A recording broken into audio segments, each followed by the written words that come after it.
naririnig natin ang mga storya tungkol sa kanya. Nababasa at napag-aaralan. Pero hindi natin alam ang mga totoong pangyayari.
Ang bayan ay may kanser na panlipunan na kailangan ibilid sa templo ng sambayan ng Pilipino.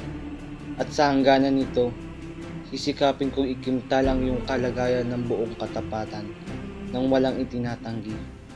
Tataas ko ang lambong na nagtatago ng kalinisan, na nagpapasakit ang lahat sa katotohanan, maging ang pag-ibig sa sarili, sapagkat bilang anak, halos sa kuman ay may sariling pagkukulang at katuwaan.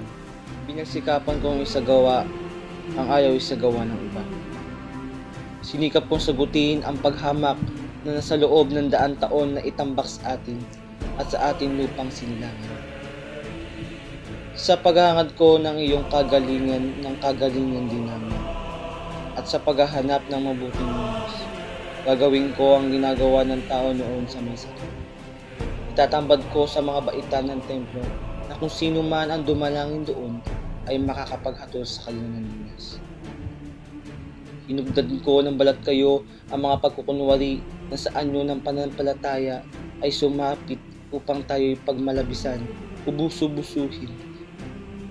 Inihiwalay ko ang tunay na huwad na pamahiin sa mga ngalakal ng salitang banal na tayo'y pinaniniwala sa mga kasulungaan kong matatamos lamang ng Katolisismo ay ikahihiyan ito. Tinaas ko ang tabing upang itambad na nasa likod na mapanilang lumining ng salita ng pamahalaan. Siniwalat ko ang ating mga kalahi, ang ating mga kasarian, bisyo, nakakalipustang pagyuko at karuwagan sa pagpapahintulot sa ating mga kadalimhan.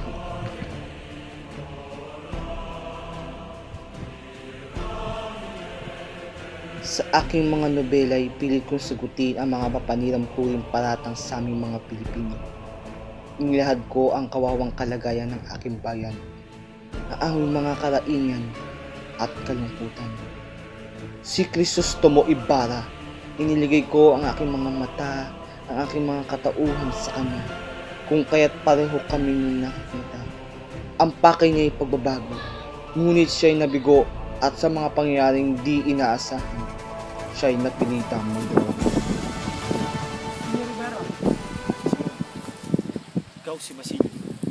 Matagal po kayong nawala. Hindi niyo na alam ang nangyayari sa ating bansa. Marami ng kilusan. Nagsisimula na silang mga kabataan. Nananaginip pa rin kayo. Humihingi kayo sa Espanya ng pantay na karapatan. Pero ang hinihingi nyo ay kadena. Hindi kinabukasan. Isang bansang walang pagkatao at kalayaan. Ang lahat sa inyo ay hiniram. Na rin ang inyong mga depekto. Mamatay kayo bago pa man dumating ang inyong kamatayan.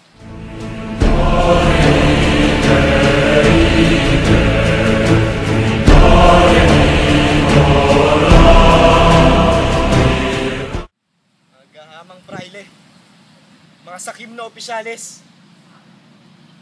Sila ang naghahari sa atin. Bingi at bulag ang Espanya. Hindi niya naririnig ang ating mga daing. Hindi niya nakikita ang ating mga pagdurusa. At sa halip, ginagawa nila tayong tapunang inutil at mga kriminal. Sila ang naghahari sa atin. Tinatrato nila tayo na parang pinakamababang hayop. Alam kong maraming natatakot sa inyo. Ngunit matakot rin kayo para sa ating mga pamilya. Huwag na natin hintayin na pinatay na nila ang ating mga anak. Inabuso ang ating mga babae at kinamkam ang ating mga bukid. At tinanggalan tayo ng pagkatao at dignidad. At bago tayo umilos, tatahimik na lang ba tayo? Hindi! Handa ba kayong lumaban? Oo! Mabuhay ang Pilipinas! Mabuhay! Mabuhay ang Katipunan! Mabuhay! Mabuhay si Dr. Jose Rizal! Mabuhay!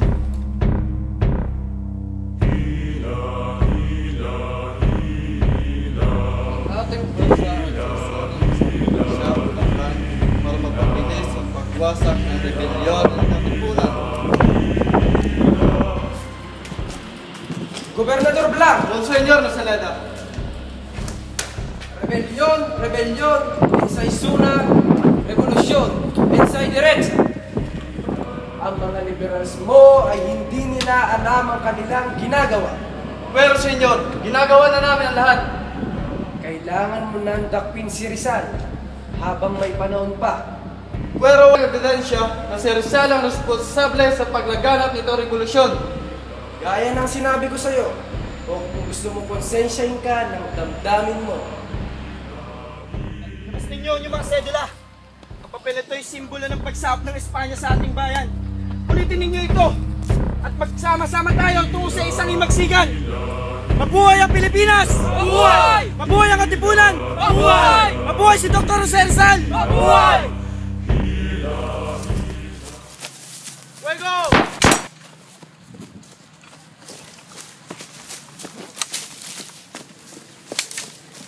Salihan nyo!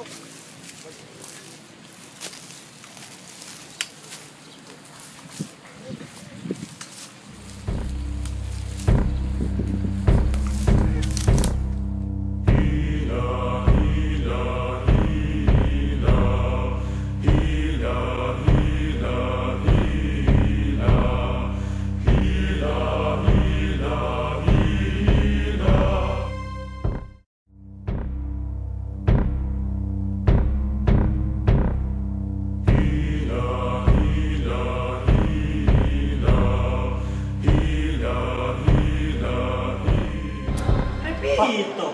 Ang relasyon ng kapatid mo si Rizal sa revolusyon ito. Kapatid mo si Rizal, tama ba?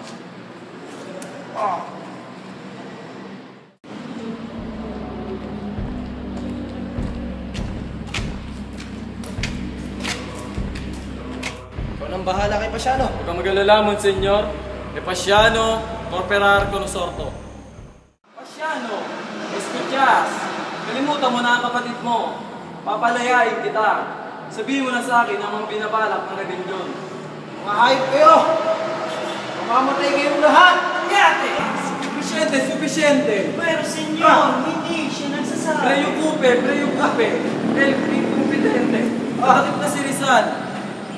Tuturuan natin ng leksyon, pati ang kanyang pamilya.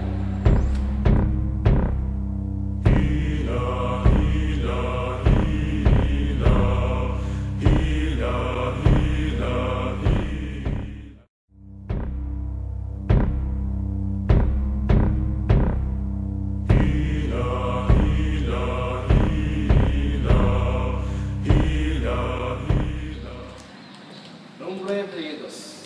Jose Rizal Mercado y Alonso. Edad. 35 anyos, pero sabi nila Profesyon. mediko. Kilala mo ba si Bonifacio? El Pobre ng Katipunan? Hindi ko kilala ko. Di mo ba siya nakasama sa sekretong pagpupulong sa bahay ni Doroteo? Jonko. Hindi sikreto pagpupulong, Coronel. Paano mo nalaman kung sikreto nga iyon, Coronel? Dahil walang natatagong sikreto sa pamahalaang Espanya. Anong gusto mong sabihin ko, Coronel? Kasinungalingan? Senyor, lubayan yung pamilya ko. Wala silang kinalaman dito. Hindi mo kilala si Bonifacio. Bakit ginagamit ng patungunan ng iyong pangalan? Hindi ko alam. Traidor ka ba, Dr. Cesar? Hindi. Tinatanong kita kung traidor ka ba, kaya ni Padre Lucas. Nasaksihan ng kapatid kong si Kuya Pasiano ang lahat. Siya ang nagmulat sa akin sa mga karahasan na nagaganap.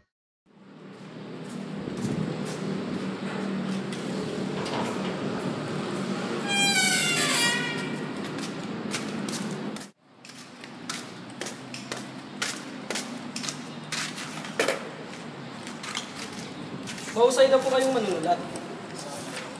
Yun ang sabi nila. Pero ako, di ako marunong bumasa. Hindi ba lagi daw kayong pinapahamak ng sinusulat ninyo? Dahil sa mga private. Oo. Eh, yun pala eh. Ba't di kayo tumigil? Gusto nyo ba ganito? Lagi kayong nakakulong. Edukado pa naman kayong tao. Ang taas-taas na yung pinag-aralan. Ang dami-dami nyong nalalaman. Pero nasan kayo ngayon? Tignan nyo ko. Walang alam. Kaya walang kalaban. May pagkatapat sa'yo, Katoto. Noon, akala ko ang tanging mahalaga sa buhay ay ang edukasyon. Pero na-discover ko, depende pala yun sa pinag-aaralan. May mga edukasyon na nakabubulag. Kaya ngayon, alam ko na.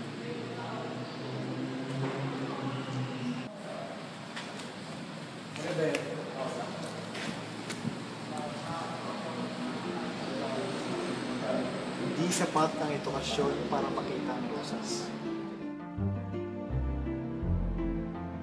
Bata pa lang ako noon, si Nanang na nagpangaral sa akin. Siya na rin ang aking unang guro. Siya din ang nagturo sa akin na bumasa upang ako'y mamulat sa aking mundong ginagalawan. Ngunit sa hindi inaasahan, pinagbintangan si Nanang na nilason daw niya ang kanyang hipag. Ngunit walang katotohanan ang mga paratang ng mga prayle at mga Kastila sa aking ngalan.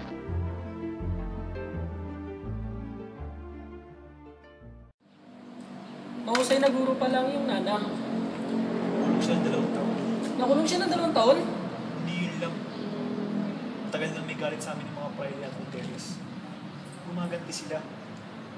Sinasabi nilang kami yung wala sa lugar. Aaminin ba nilang silang wala sa lugar dito sa ating bayan?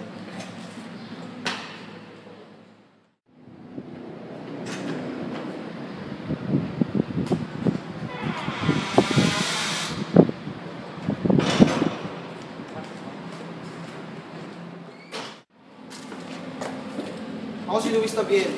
Dati, ngayon ako bago. Nagagala ako makilala ka. Jose Rizal. Alam ko. Opo. Gracias.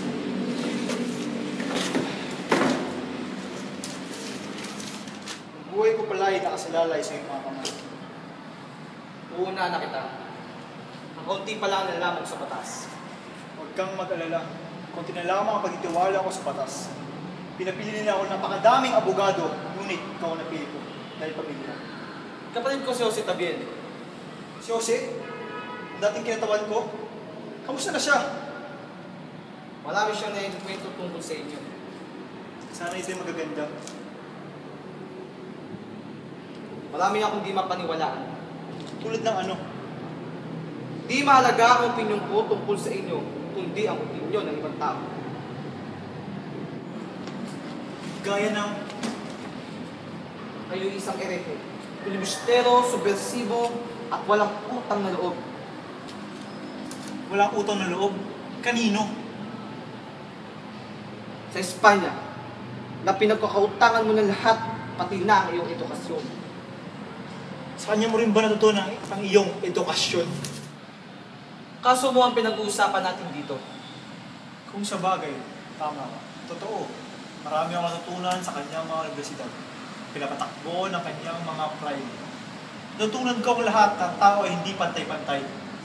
Nalaman kong noon pa man ay mahilig ka ng bumangga sa pader. Lalo na ako ang pader ay hindi nagsasabi ng katotohanan. Kinalaban mo ang iglesia. Ang mga praile, Sila nag-utos ng batas dito sa Pilipinas. Isa akong manunulat, kalaban kong lahat, pati na ang aking sarili. Pero sa pagsusulat mo, ang pinakita nyo lang ang panig ng mga Pilipino. Paano ng mga Clyde, ang mga Kastila, ang mga kawani ng katarungan ng Espanya. E di magsulat din sila kung gusto nilang marinig ang kanilang panig. Di ba responsibilidad ng manunulat? Ang isulat ang katotohanan, kanino man itong panig. Por eso pa ang ginawa mo ay hindi arte kundi upad. Ayon sa konsensura, ang kinalaban ng iyong nobela ay ang gobyerno, ang reliyon, ang mga Kastilang awan ng katarungan at ang kalakalan ng Espanya. Dami ko namang kinalaban. Kaya pinagbawal, ipagdenta ang lahat ng nobela mo dito sa Pilipinas. Kahit ang pangalan ng Diyos ay kanilang ginamit upang hatulan ang aking mga nobela. Kamuhian ito, pati na ang katotohanan nito at takuti ng mga tao. Senyor Rizal, Pamanhin, sinasabing ba yan? minsan ba di pumasok sa isipan mo magpakasal? Minsan. Ito na ba sa pinsan mo ha? Sige po, Itay. Kamusta ka na? Ito, habang lumalapit kay gumagana ang ito. Hindi ka, kumapit ka. Ilan bulan nakaraan, paramdam ko parang taon na nakalipas. Ilang linggo pa lang nakaratay. May bulaklak ka na sa dila. Baka naman kung sino-sino babae na lang sinasabi mo ng ibang sa akin. Habang ako ay wala. Hindi, ikaw lang. Wala nang iba. Baka naman, ikaw marami na ikilala. Parang na nga akong preso doon sa dormitoryo. Sino naman makikilala ko doon?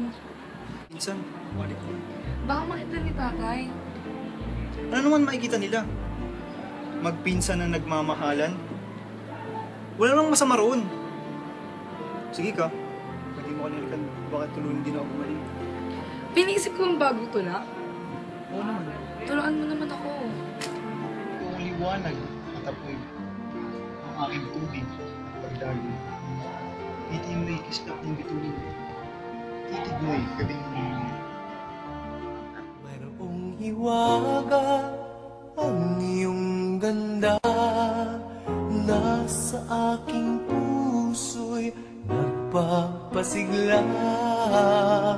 Ikaw ang pag-ibig, ang langit ko't bituin.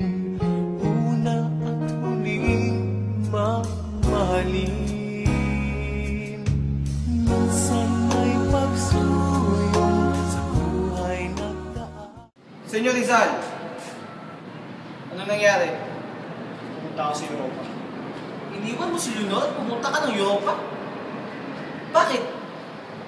Anong layunin mong mas matimbang pa kaysa pagmamahal mo sa iyong kasintahan?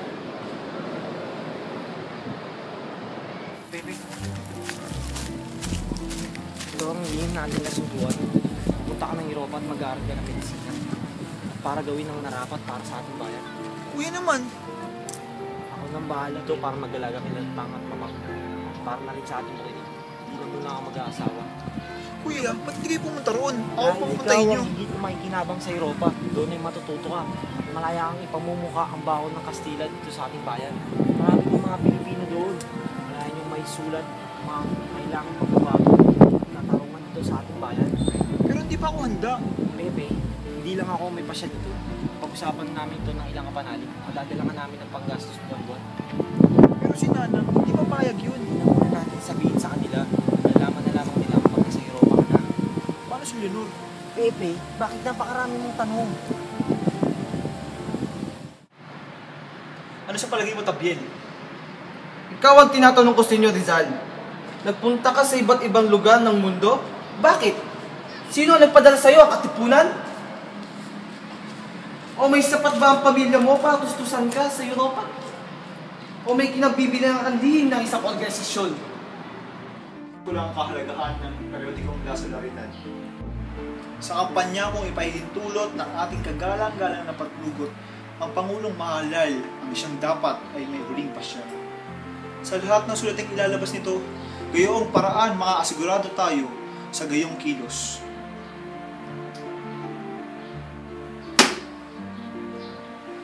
Ikinalulungkot ko, pero napaka-estupido ko naman siguro kung sasangayon ako diyan. Sa paisano, pero bagamat naglilingkod para sa karapatan ng Pilipino ang periodiko, dapat isipin pa rin ito'y pribado pareng prensa. Pribado? Ang mahalaga ay lagi kaming bukas sa mga sulating makakatulong sa ating pinaglalaban, di ba? Oo, sumasangayon ako dyan. Humihingi ako ng paumanhin. Ang akala ko ay hindi pribado, kundi pambansa ang mga likain ng Lasso Laredo.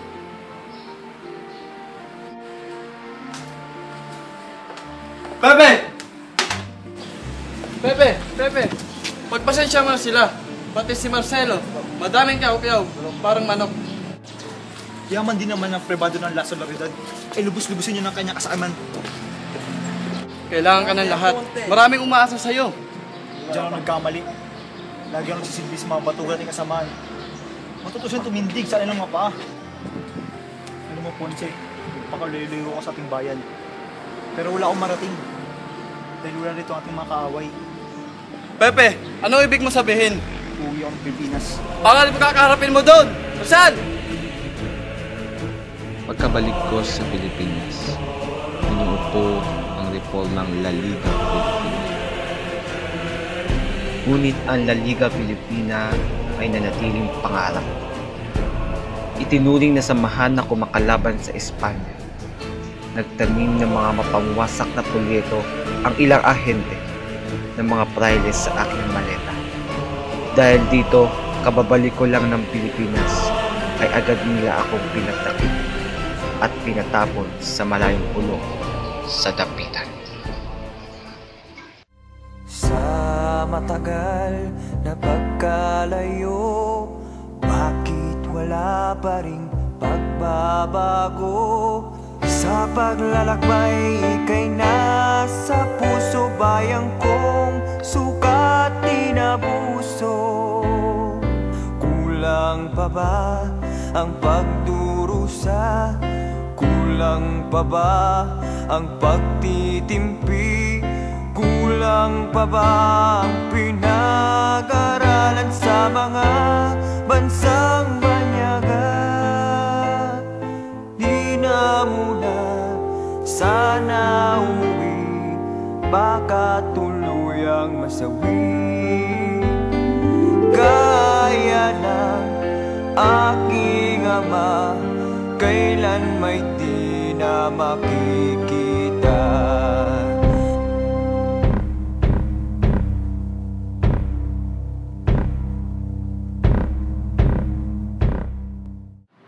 Nagsasanay ka na ba ng mga sasabihin mo sa korte? Sinasali na kita ng gagawin nila sa iyo sa korte. Senyor Rizal, hindi mo pa rin sinasagot ang tanong ko.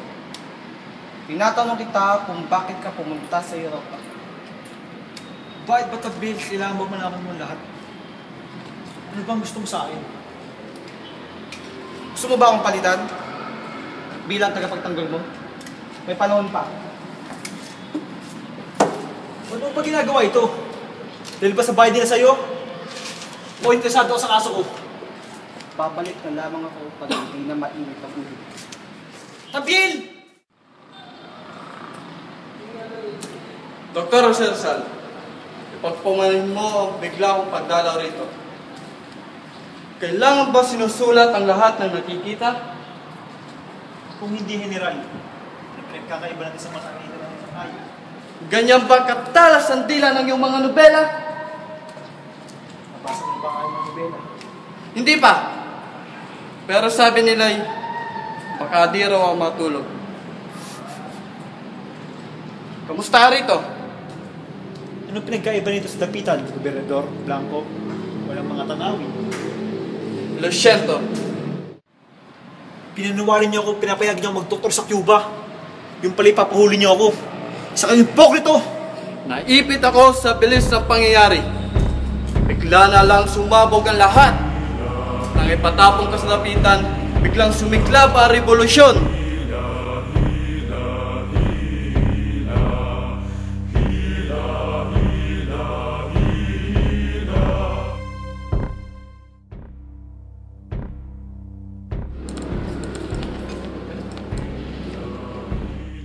Colombia, di ba?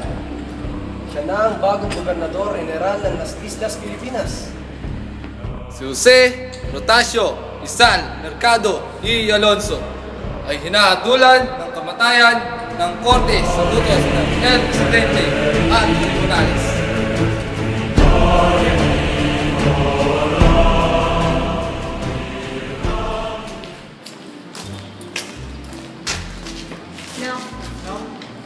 Anak, kamusta ka na?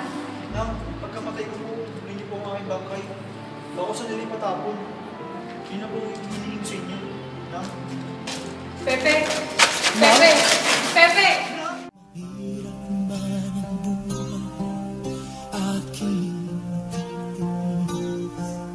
Basta't walang tangkalan, magkatali sa bibig.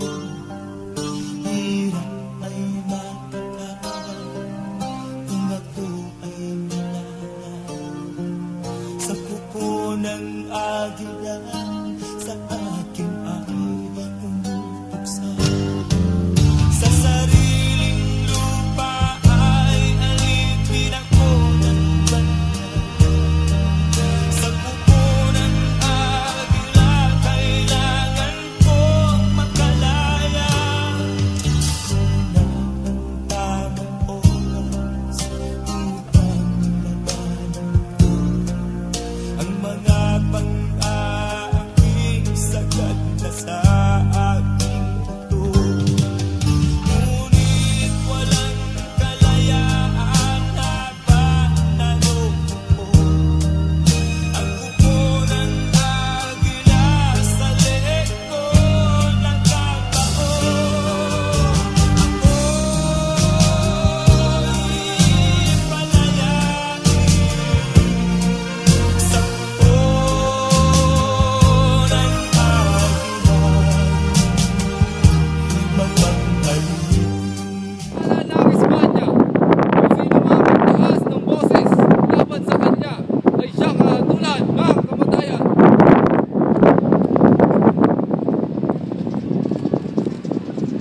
Maporma!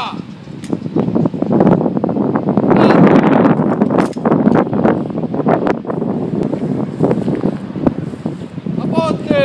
Consumato Mist! Fuego!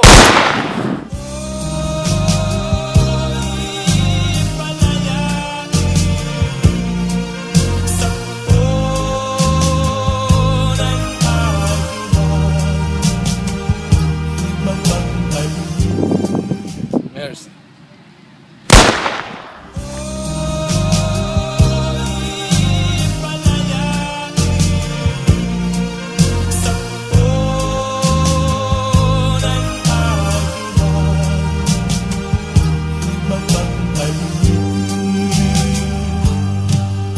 Mahirap man ang buhay, aking matitis. Basta't walang tanikalan, nakatali sa bibig. Ngunit walang kalayaan habang naroroon ang kuko ng agila sa leeg ko. Si Jose Rotasio Isal Mercado y Alonso ay hinahatulan ng kamatayan ng korte sa utos ng El Presidente at tribunales. Punyeta! Ano sabi mo? Ano sabi mo? Punyeta! Sabi mo? Neta. Kaya ko ko yung mamaya makakatahan. Kailangan ko lang dakpin si Rizal habang may panahon pa. Pero wala tayong kapagdadan. Senyor, paset ka! Ang set lang ito simbolo sa isang sa atin. Sabay-sabay natin ito punuin.